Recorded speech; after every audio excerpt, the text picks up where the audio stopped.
सभी किसान साथियों को नमस्कार। आज हम बात करेंगे भाई फ्रूट प्लांट में किस समय खाद डालना चाहिए जिससे हमारा जो फूलों की संख्या है उसमें भी वृद्धि हो और फूल भी ड्रॉप ना हो और फूल फल में कन्वर्ट होने के बाद हमारे फ्रूट का जो साइज है वो अच्छी तरह बढ़े और साथ के साथ कौन सा खाद डालें और कितनी मात्रा में खाद डालें, सभी विषय पर बात होगी। वीडियो पूरी देखें। अगर वीडियो पूरी नहीं देखी तो जानकारी अधूरी रह जाएगी और अधूरी जानकारी कभी भी आपको प्रॉफिट नहीं देती, कभी भी लाभदायक नहीं होती। अधूरी जानकारी हमेशा घातक होती है। तो वीडियो में आगे बढ़ने से पहले सभी किसानों से अनुरोध करूंगा वो सबसे पहले चैनल को सब्सक्राइब कर लें और साथ के साथ बेल आइकन दबा दें और वीडियो को लाइक और शेयर करना बिल्कुल ना भूलें, क्योंकि हम काफ़ी मेहनत से वीडियो बनाते हैं और बहुत ज़्यादा मेहनत होती है, बहुत ज़्यादा एक्सपेरिमेंट करते हैं, तरह तरह के खाद डालते हैं और जो सबसे बेस्ट रिज़ल्ट हमारे सामने निकल के आते हैं तभी आपसे शेयर करते हैं। तो सबसे पहले भाई खाद किस समय डालें, तो खाद डालने का फ्रूट प्लांट में दो समय होते हैं।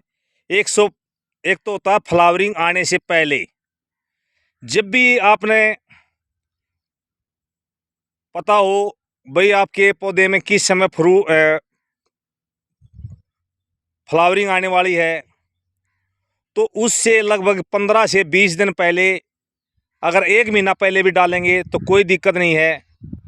फूल आने की अवस्था में कभी भी पौधे में खाद ना डालें, ये भी ध्यान रखें। फूल आने से पहले पौधे में खाद डालें। जैसे अभी आपको मैं बताऊं, इसमें हमने अभी ये फ्लावरिंग है, आपको फ्लावरिंग भी दिख रही है और आपको इसमें फल भी नज़र आ रहा है और साथ के साथ छोटा फल भी है, बड़ा फल भी है और फ्लावरिंग भी है। ये देखिए, तो हमने इसमें खाद डाल दिया है। लगभग 15 दिन पहले हमने इसमें खाद डाल दिया था। अब बात आती है भी खाद डालने का तरीका क्या होता है।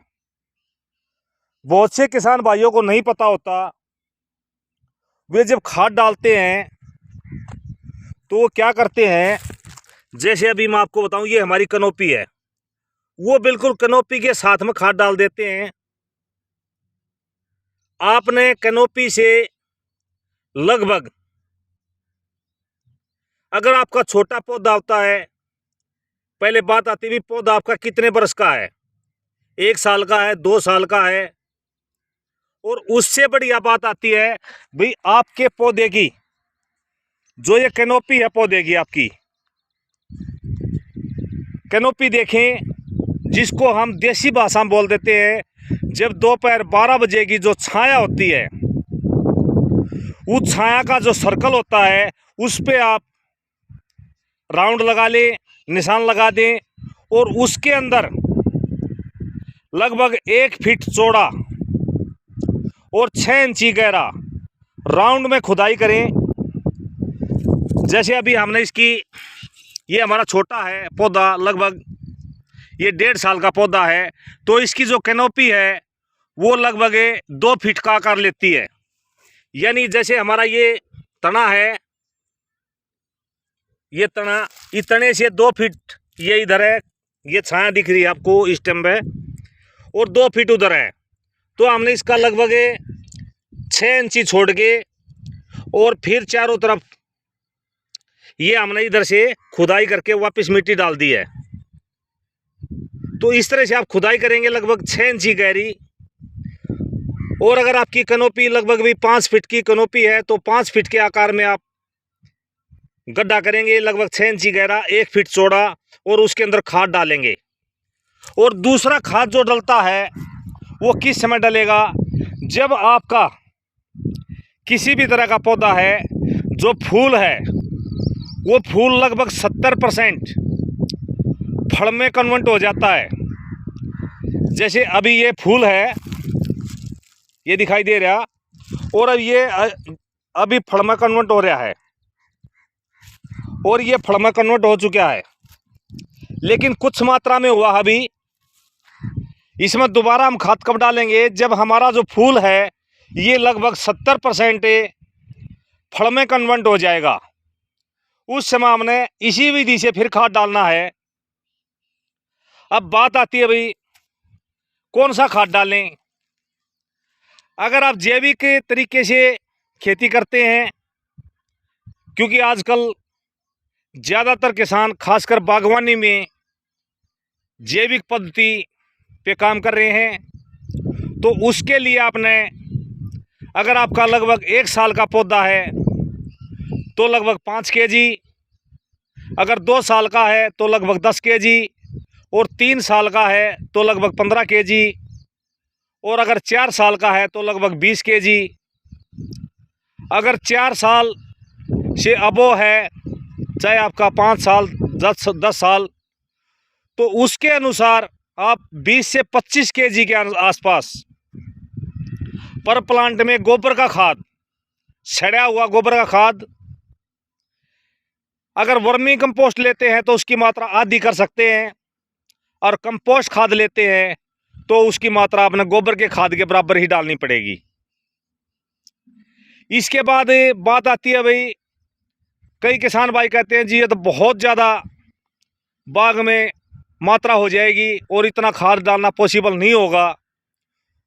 तो वो किसान भाई कुछ मात्रा अपनी गोबर की खाद की ले सकते हैं, और साथ ही साथ जैविक खाद बाज़ार में आए हुए हैं, जैसे सागरिका है, बायोवीटा है, ग्रेनुअल रूप में। जड़ों में हमेशा ग्रेनुअल खाद डालें, और इसके अलावा एग्रोवीरा प्लस ग्रेनुअल खाद बहुत ही ज़बरदस्त है, वो हर तरह की फसल में कामयाब है और उसके बेहतर रिजल्ट आपके सामने आते हैं। तो आप कोई भी डाले तो उसकी मात्रा मैं आपको बताऊं, अगर 1 साल का पौधा है तो अगर आपने एग्रोवीरा डालना है तो लगभग 100 ग्राम, अगर आपने बायोवीटा डालना है तो वो भी लगभग 100 ग्राम, अगर आपने उसमें डालना है सागरिका तो वो लगभग 250 ग्राम। 2 साल का है तो मात्रा डबल कर ले, 3 साल का है तो 3 गुना कर ले, 4 साल का तो 4 गुना कर ले, और 5 साल का है तो 5 गुना, और उससे ज़्यादा हो तो वो 5 गुना ही आपके पौधे में काम करता है, उससे ज़्यादा बढ़ाने की आवश्यकता नहीं होती है। और जो भाई रासायनिक खेती करता है तो उसके लिए DAP और वही पोटास, कई किसान भाई यूरिया भी डाल देते हैं। तो यूरिया से आपका पौधा वनस्पति विकास में हरा भरा तो हो जाएगा, लेकिन अगर फल वाली भी स्टेज पे आप डालेंगे तो वो फल का साइज बढ़ाने की बजाय वे वनस्पति बढ़ाने में ज़्यादा कारगर होता है। तो उससे क्या होगा, आपका नुकसान होगा, फायदा नहीं होगा। तो यूरिया का इस्तेमाल ना करें, DAP और पोटास। अगर DAP की बात करें तो लगभग, अगर 1 साल के पौधे की बात करें तो लगभग आपको लगभग 200 ग्राम के आसपास, 2 साल के पौधे की बात करें तो डबल हो जाएगा 400 ग्राम, 3 साल का की पौधे की बात करें तो 600 ग्राम। तो इस तरह से अगर आपका 5 साल का पौधा है या उससे ज़्यादा का है तो लगभग 1 kg के आसपास आप DAP डालें, उसकी आधी मात्रा पोटास की डालें, और कुछ मात्रा जिंक की भी डाल दें। इसके अलावा समय समय पर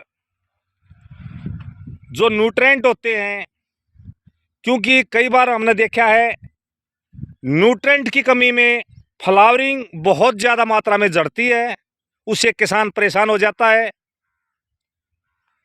तो न्यूट्रेंट की कमी कभी ना रहने दें। न्यूट्रेंट की कमी आप स्प्रे के माध्यम से ले सकते हैं। एनपीके का भी इस्तेमाल कर सकते हैं। वनस्पति में 19-19 फ्लावरिंग स्टेज पे आप 0-34, जब छोटा फल का साइज होता है उसी समय भी 0-34, जब आपका पकने की अवस्था में फल चला जाता है तो उस समय 0-0-50। और साथ के साथ जो जैविक खेती करते हैं वे Sagarika liquid, Biovita liquid, Agroveera plus liquid fertiliser आता है, बहुत ही बेहतर रिजल्ट होते हैं, उसका इस्तेमाल करें। उसकी जो डोज होती है लगभग 15 लीटर की जो टंकी होती है, 50 ml। और जब भी आप स्प्रे करें तो हर स्प्रे में आप सिलिकॉन बेस ज़रूर मिलाएं।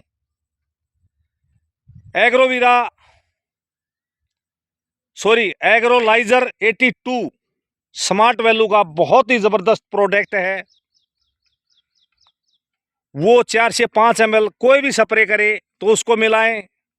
अगर वो उपलब्ध नहीं है तो आप बाज़ार से कोई भी सिलिकॉन बेस लेके उसका भी 4 से 5 ml स्प्रे कर सकते हैं, क्योंकि वो आपको बेहतर रिजल्ट देंगे।